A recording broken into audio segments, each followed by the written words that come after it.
selanjutnya, sesi berikutnya adalah kita akan panggilkan Ketua Sayembara ADW, Architectural Design Week, yaitu event yang dilaksanakan secara rutin sebenarnya dari mahasiswa Universitas Tarumanegara Arsitektur, dan juga biasanya nih event ini ada sayembara desainnya, dan kebetulan yang terbaru kemarin yang baru dilaksanakan temanya adalah titik singgah. Gimana sih sebetulnya, Jovan udah online kan ya? Ya udah Bu. Jovannya aja maksudnya yang di highlight Jovannya dulu. Jadi Jovan ini nanti akan menjelaskan sedikit dong ini sayembaranya itu tentang titik singgah tuh gimana. Terus udah yang menangnya siapa aja, terus jadi pokoknya nanti Jovan aja ya yang kasih tahu gimana sayembaranya, terus begitu kasih tahu aja ini maksudnya pemenangnya siapa, dan mereka nanti akan presentasi. Jadi terserah Jovan urutannya gimana, pokoknya nanti Jovan aja ya. Oke, ya, aku kasih acaranya ke Jovan deh untuk ngasih tahu gimana sayembara kemarin dan hasil-hasilnya. Oke, silakan Jovan.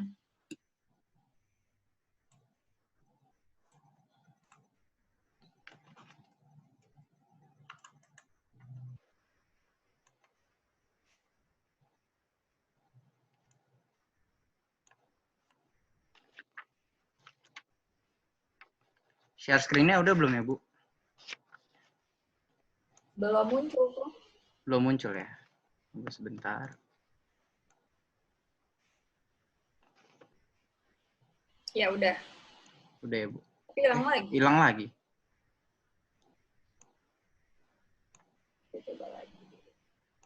Coba lagi ya.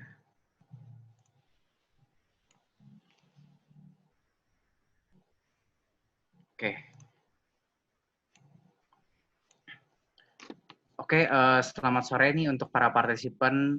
Saya mau ngomong sedikit. Saya selaku Ketua Sayembara Architectural Design Week 2020, mewakili tim panitia mau mengucapkan terima kasih atas kesempatannya dapat diundang ke acara ini. Mungkin saya langsung aja mulai jelasin. Oke, jadi sayembara titik singgah ini merupakan sayembara yang bertemakan third place. Nah, untuk isu yang kami ambil dalam sayembara ini adalah segregasi. Karena third place merupakan tempat di mana semua orang dapat berkumpul dari berbagai kalangan manapun. Terus dari isu tersebut, kita berpikir bahwa arsitektur dapat berperan sebagai wadah yang dapat membentuk ruang bagi masyarakat baik dalam kegiatan bersosialisasi, rekreasi, edukasi, dan lain-lain. Nah, untuk objek perancangannya sendiri, yaitu ruang publik yang menyatukan berbagai golongan masyarakat. Nah, untuk prinsip dalam perancangannya itu, kami dari tim Sayembara memilih prinsip yang dicetuskan oleh Ray Oldenburg dari buku The Great Good Place, seperti yang sudah dijelaskan sama Bu Vero tadi. Nah, untuk tapak perancangannya sendiri, kami memilih tapak di Kecamatan Menteng dengan luasan tapak seluas 1.000 sampai 2.000 meter persegi. Nah, kenapa sih kami milih tapak di Kecamatan Menteng? Karena Kecamatan Menteng merupakan daerah yang terkenal.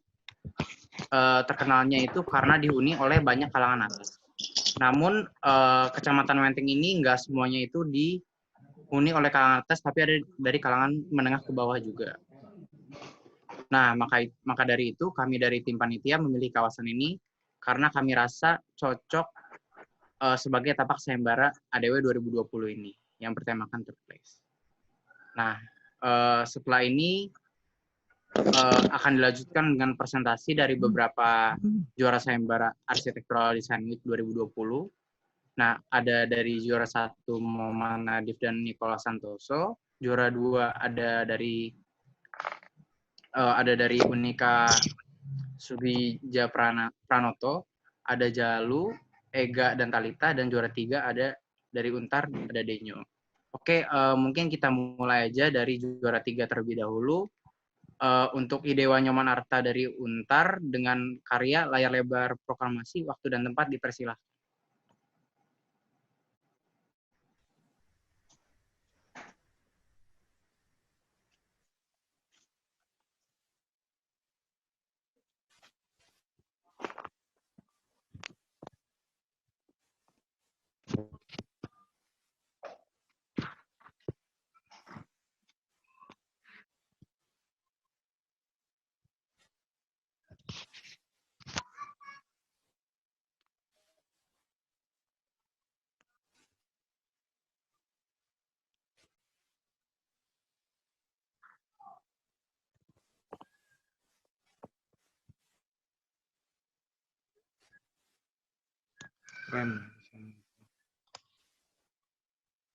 Sorry Denyo, suaranya tidak terdengar.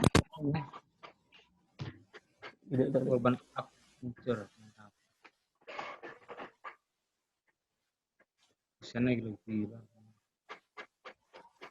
Halo, udah terdengar belum Bu, suaranya? Masih gangguan kayaknya ya. Coba tes lagi. Halo. Bisa sih? Bisa. Bisa, coba aja. Oke. Mungkin saya gedein suaranya deh. Oke. Halo, selamat sore semuanya. Perkenalkan, nama saya Donyo Marte Wijaya. Di sini saya akan mempresentasikan proyek layar lebar proklamasi. Saya mulai dari pendekatan desain. Yang pertama adalah urban acupuncture dan juga open architecture. Di mana urban acupuncture itu adalah sebuah arsitektur yang tidak mengangkat sebuah desain sebagai senjata utamanya, tapi justru melainkan lebih menganggap desain, apakah desain bisa memberikan sumbangsih kepada sebuah kota tersebut atau lingkungan sekitar tersebut. Tapi bukan berarti tidak menganggap sebuah bentuk atau tidak mengabaikan sebuah bentuk atau estetika ya. Tapi tujuan utamanya adalah memberikan sumbangsih. Dan untuk open architecture sendiri adalah arsitektur yang bisa dibilang bisa selalu berubah-ubah atau bisa beradaptasi sesuai dengan perkembangan zamannya. Karena pada era kekinian memang banyak sebuah ruang tersebut bisa digunakan oleh berbagai aktivitas.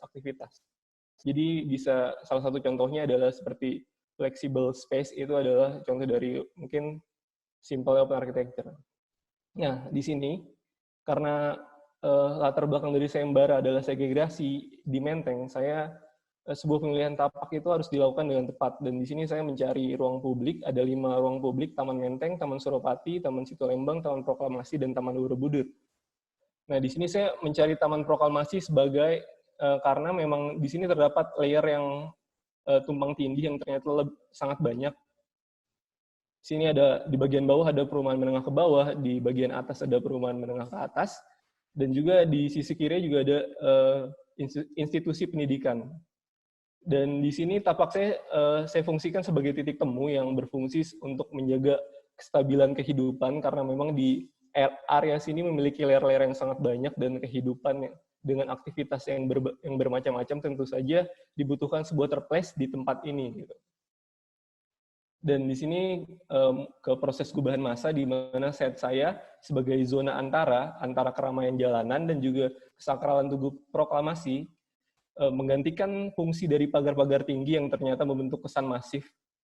Dan di sini proyek saya juga bisa lebih mengundang pengguna jalanan dibanding hanya pagar-pagar tinggi.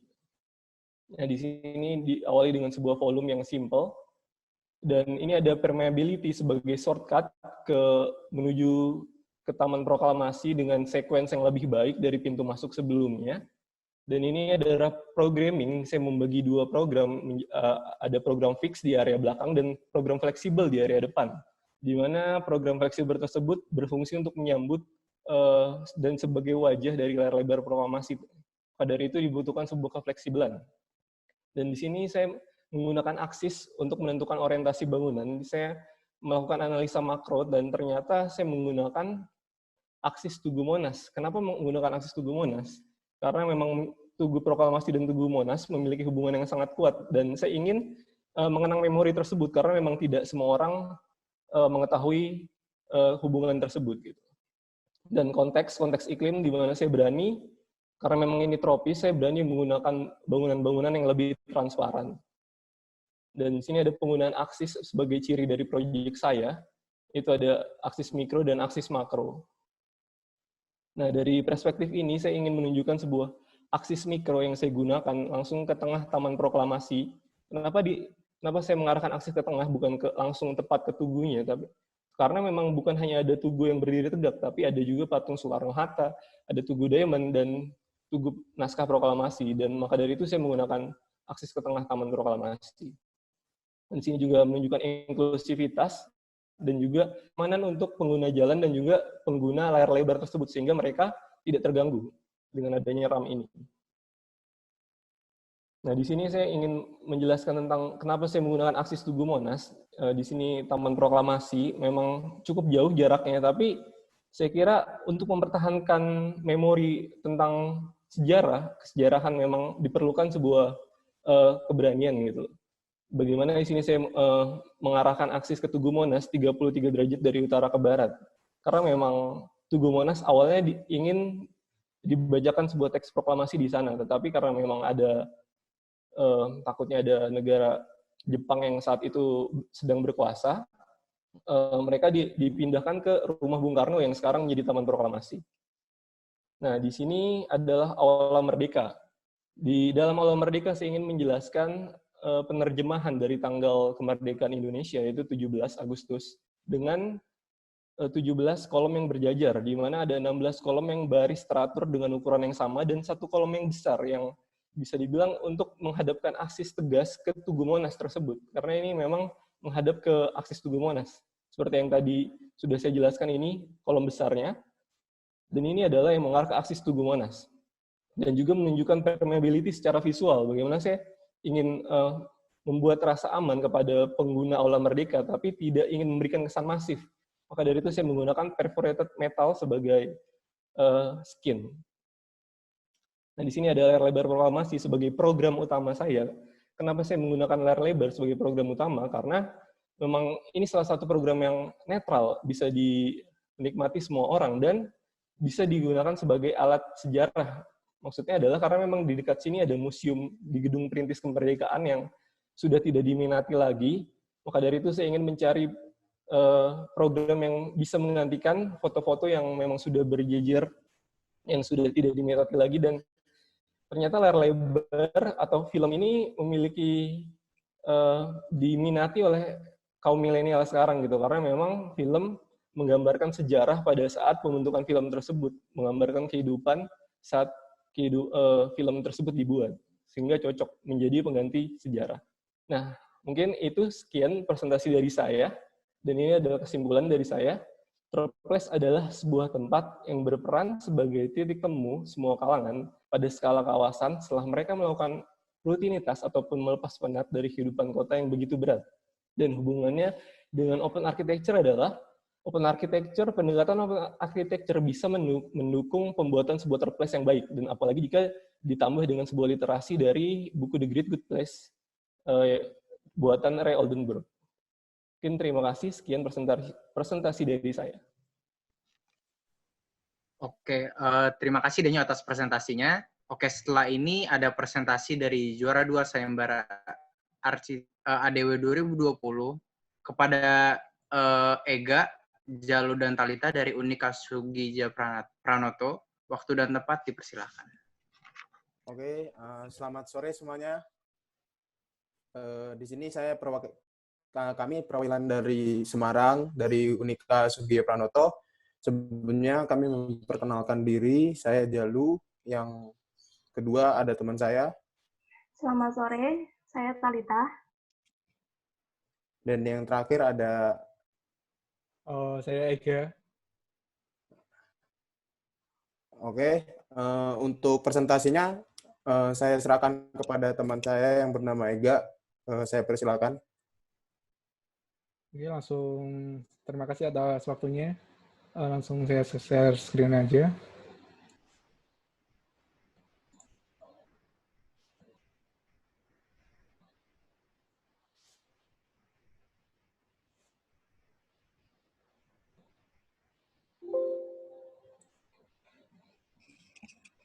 Untuk yang pertama, berjudulnya sayembara ini adalah berjudul Konjuk Sedaya. Ini adalah lokasinya berada di Bundaran HI. Jadi konsep utama di sini kita adalah mengkaji ruang-ruang yang bersifat monumental ataupun mempunyai arti, tapi perkembangannya dari dulu masih belum berubah, masih tetap sama dari tahun ke tahun. Kemudian untuk kenapa kami memilih Bundaran HI, dan Bundaran HI sendiri itu adalah merupakan ikonnya kota Jakarta, dan juga bisa kita lihat di sini merupakan, bisa disebut juga taman yang pasif, tidak memiliki fungsi. Kemudian untuk rencana kami ini adalah merubah taman yang semulanya pasif berubah menjadi aktif yang memiliki fungsi sebagai tempat berkumpul dan juga bermain dan juga berolahraga bagi masyarakat Kota Jakarta. Yang itu adalah merupakan keterkaitan dengan tema third place itu tadi. Kemudian untuk permasalahan yang kami ambil di sini ada krisis ruang terbuka hijau. Jadi untuk Bundaran HI sendiri, ini adalah banyak sekali perkerasan, dan juga untuk dari sisi budayanya sendiri itu tidak ada. Kemudian yang ada pedagang kaki lima, dan juga untuk kepadatan kendaraan di sini juga sangat ramai. Kemudian isu yang kami ambil itu adalah ketika suasana banjir, Bundaran HI ini adalah masih menjadi pusat titik kumpul masyarakat Kota Jakarta. Kemudian untuk suasana Car Free Day juga, jadi Bundaran HI adalah salah satu spot yang paling utama dikunjungi. Namun bisa kita lihat di sini adalah ketika siang hari, ini adalah sangat sepi. Jadi karena di sini tidak ada penduduk sama sekali, jadi siang hari ini sangat mungkin kurang nyaman bagi pengunjung untuk mengakses ke sini karena di Indonesia sendiri adalah iklimnya tropis. Kemudian ketika jam 12 siang itu adalah sangat panas sekali. Kemudian ada suasana perayaan baru dan juga Bundaran HI ini sendiri menjadi pusat dari Kota Jakarta tersebut. Kemudian untuk idenya, untuk aktivitas yang kami ambil di sini untuk pendekatan desainnya adalah yang pertama adalah olahraga, kemudian untuk suasana perayaan tahun baru, dan juga Car Free Day. Dan juga untuk strategi desainnya, kami menerapkan yaitu adalah bangunan yang Instagramable dan juga iconic, welcoming people. Jadi bangunan ini adalah bisa menarik pengunjung dan juga memberikan suasana yang berbeda ketika kita berada di bangunan tersebut. Dan juga untuk fokus desainnya, itu adalah kami menerapkan budaya, kemudian green, dan juga urbanity. Kemudian untuk yang kami soroti di sini adalah budayanya adalah di Jakarta sendiri, untuk ondel-ondel pun sangat jarang ditemui. Dan juga untuk konsep yang ikonik tadi, itu adalah kami menerapkan lighting dan juga water feature untuk memberikan pengalaman yang berbeda bagi pengunjung. Ini ada analisanya untuk sumbu aksis. Ini adalah kami ambil dari Jalan Sudirman dan juga Jalan Tamrin, dan fokus utamanya untuk aksis ini adalah si monumen tersebut. Dan juga ada penambahan ruang terbuka hijau pada area lantai dasar untuk mengurangi perkerasan yang tadi.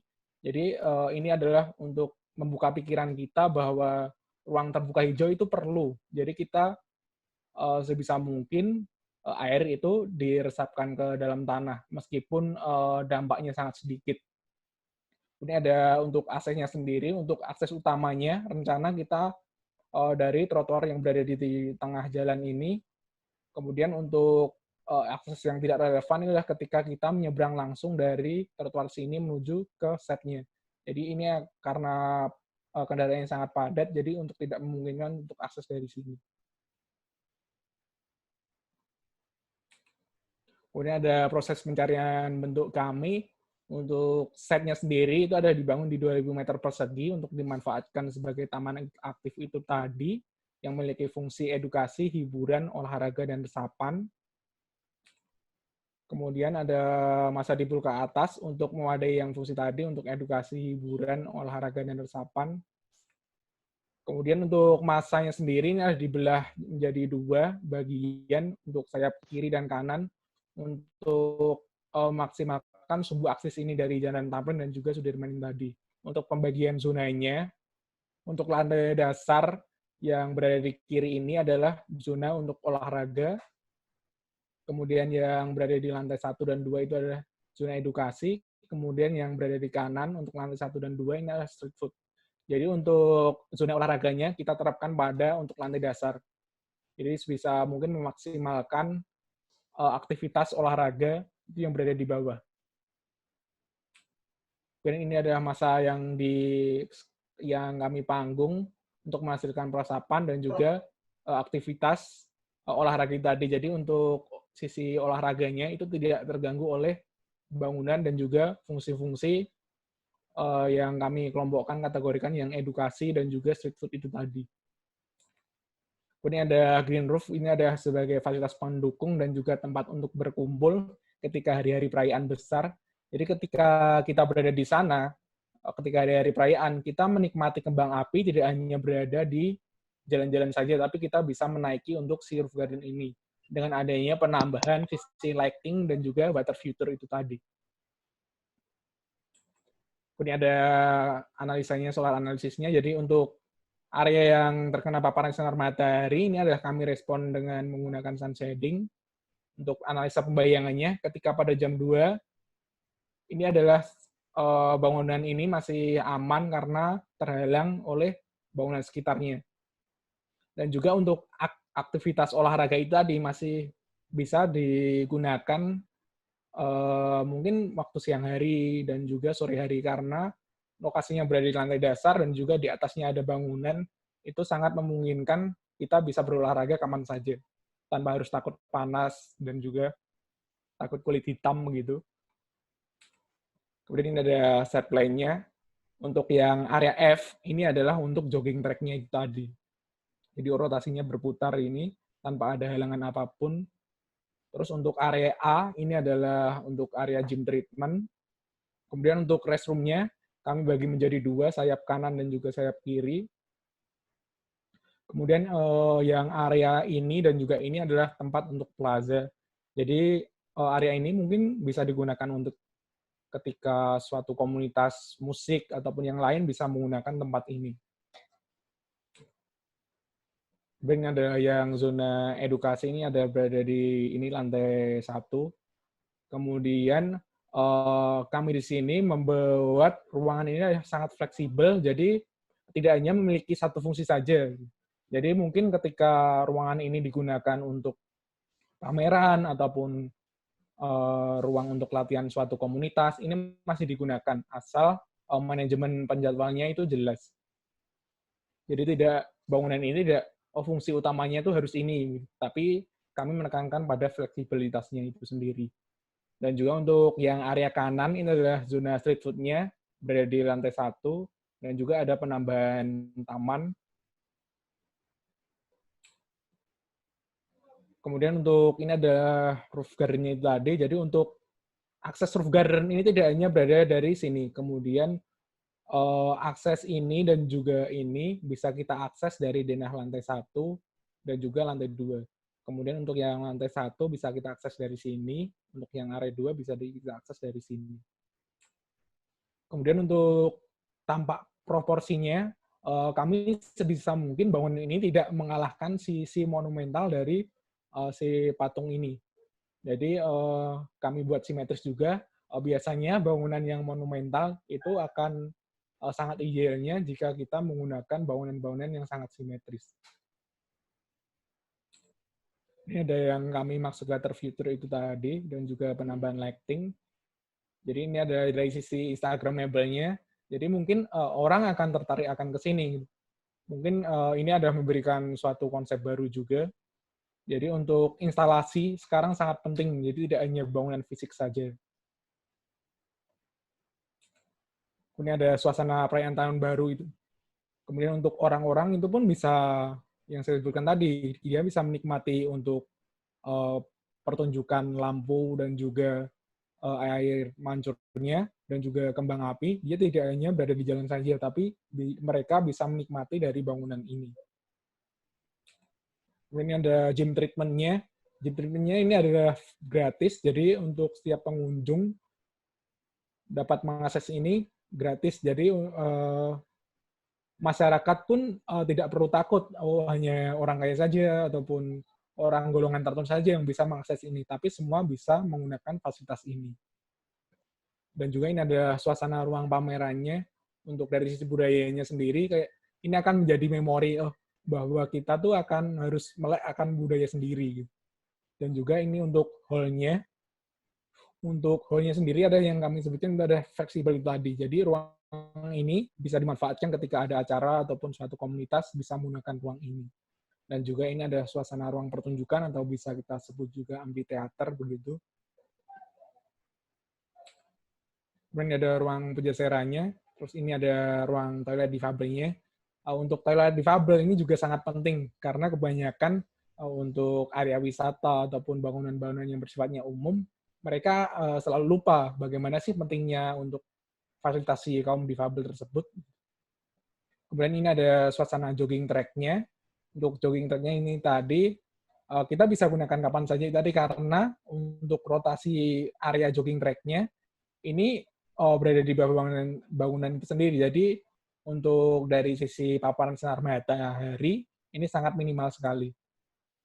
Kemudian ada ruang display-nya tadi untuk ada beberapa suatu sculpture gitu. Kemudian untuk terakhir, semua perubahan itu harus dimulai dari yang kecil untuk menjadi sesuatu yang besar.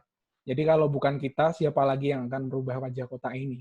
Jadi untuk sementara, untuk luar negeri pun mereka berlomba-lomba untuk menjadikan sebuah kota pun akan memiliki ciri. Tapi realitiannya di kita pun masih belum banyak berubah. Karena keterbanyakan mungkin dari sisi regulasi. Untuk sekian dari saya, terima kasih. Oke, terima kasih teman-teman dari Unika Sugiya Pranoto. Oke, untuk presentasi terakhir ada dari juara 1 sayembara ADW 2020, ada Muhammad Nadif dan Nicholas Santoso yang merupakan first graduate dari Untar. Waktu dan tempat kami persilahkan.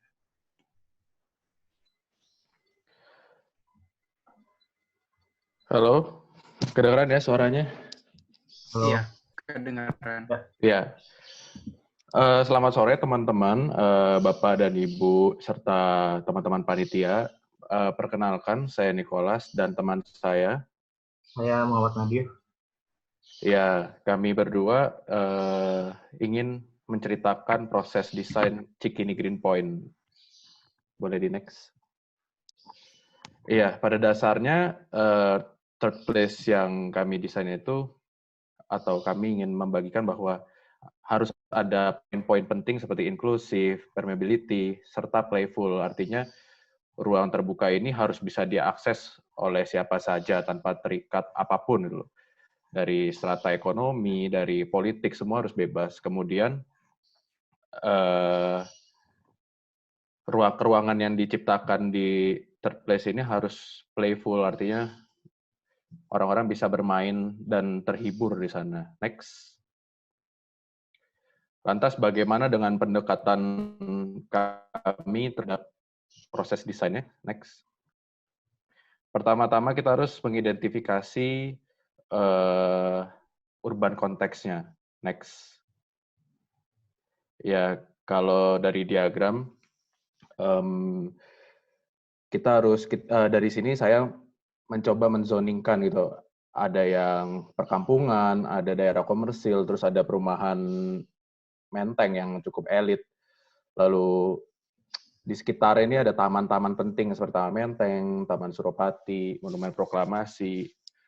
Lalu ada jaringan hijau yang menyebar pada diagram bagian tengah. Next. Lantas kita lanjut ke fenomena. Bagaimana kami melihat bahwa ternyata setelah diberikan ruang untuk ruang ketiga seperti trotoar malah disalahgunakan, yang tadi untuk jalan malah buat duduk-duduk, malah buat berdagang. Boleh next.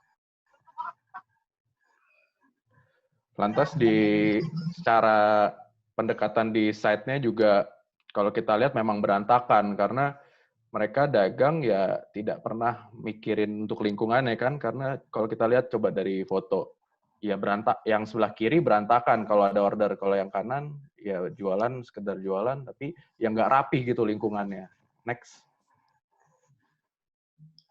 Ya, oke. Ini saya lanjut. Ini sekedar sharing aja bahwa pas pengumuman masih 20 besar itu kami ya agak takut ada peserta yang desainnya bagus, menarik di pinggir danau, tepatnya di Taman Situ Lembang, dekat dengan Taman Suropati. Nah, ternyata pas kami analisa, entah ini sepemikiran dengan juri atau enggak, saat di site-nya superimpose, secara land use kawasan, site-nya itu dia terkesan terisolasi dengan kawasan hunian kelas atas. Nah, hal ini kan bertentangan dengan salah satu kriteria tertulis yang sudah dipaparkan oleh Bu Vero tadi ya, yang ideal karena proyeknya kemungkinan akan eksklusif. Kalaupun emang ada warga lain dari yang jarak jauh, pasti itu akan harus menggunakan kendaraan pribadi. Nah, ini site kita memang sengaja kami pilih dengan pertimbangan-pertimbangan konteks zona komersil dan juga dekat dengan kampung kota, sehingga kami memiliki visi inklusivitas. Jadi tapak kami dekat first place dan second place. First place-nya pun itu nggak hanya di kategori hunian kelas atas, tapi juga kami berusaha mendekati dengan zona hunian kampung kota. Poinnya adalah strategi pemilihan site adalah hal yang sangat penting ya sebelum kita memulai mendesain. Meshing composition juga, pengolahan massa juga menurut kami juga termasuk hal yang penting untuk mendesain sebuah proyek third place. Karena tipikal proyek third place kan sangat berbeda sekali ya dengan proyek komersil.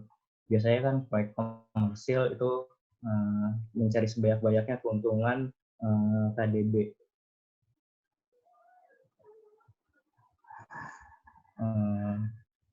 Ini site kita berada di dekat dengan stasiun Cikini.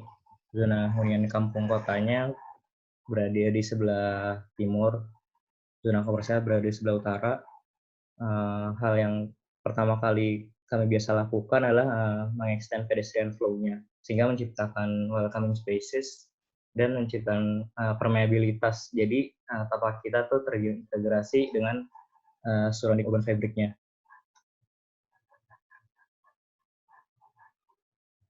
Kemudian dari sisi green belt yang sudah dipaparkan Nicholas tadi, kami membawa flow green belt dari arah barat, kami bawa flow-nya ke arah tapak kami, sehingga menciptakan kontinuitas suplai oksigen untuk kota.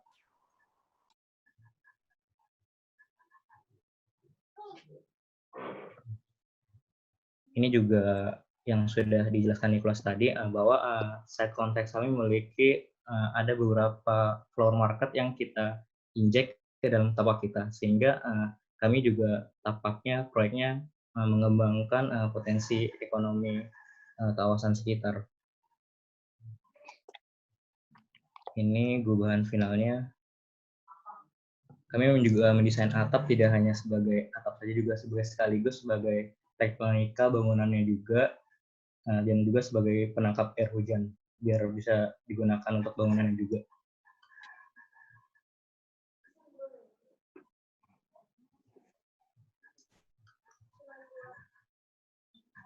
Ini kondisi tapak kita. Di bagian tapak kita yang sudah dijelaskan tadi, plazanya itu dapat dilalui oleh user-user di sekitar tapak. Jadi walaupun emang orang nggak tujuannya ke tapak kami, orang yang tidak berkepentingan pun bisa bebas melewati tapak kami, karena biar terbuka dapat dilalang orang-orangnya. Ya, ini tujuannya biar desain kita itu jangan sampai nggak sesuai dengan kebutuhan si user. Nah, berdasarkan diagram ini, tujuannya proyek kami ini bangunannya pilotis, biar orang yang di luar bisa langsung melihat suasana yang ada di dalam tapak. Jadi boundary si tapaknya itu ngeblur. Jadi ada kontinuitas antara ruang dalam dan ruang luar. Kemudian juga dari atapnya bisa langsung dialirin air hujan, bisa diolah sebagai building water supply-nya, dan juga nggak mengurangi overflow ke real kota. Ini communal space-nya.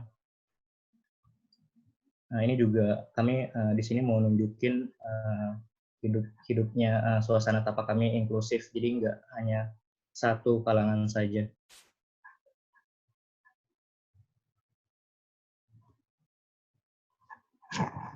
Sekian presentasi dari kami. Panitia boleh menambah 1 menit untuk tunjukin video. Iya, boleh.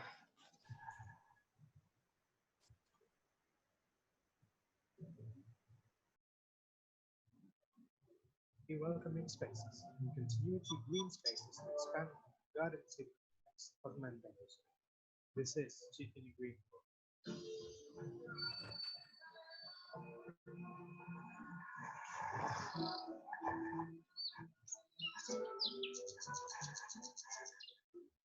Cikini is one of the parts of Menteng district that is valuable because of the historical footprint of the area, which functions as a public space for houses in Cikini. However, due to commercial developments, public open space as a medium for socialization and self-expression is becoming rare. Therefore, the goals of this design is to create public spaces and green open spaces that exist as a media for Cikini citizens without exclusivity in doing their social activities, expressing art and culture, releasing the stress, and becoming green generator.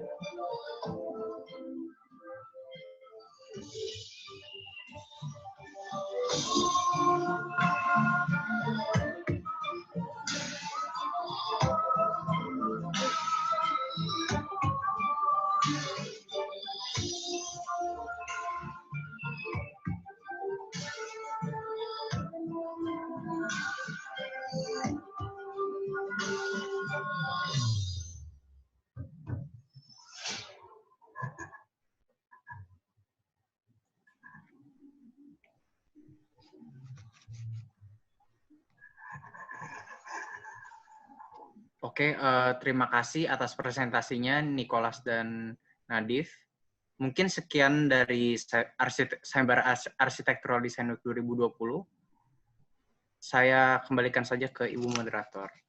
Terima kasih. Oke, terima kasih Yovan dan teman-teman dari Sayembara ADW 2020.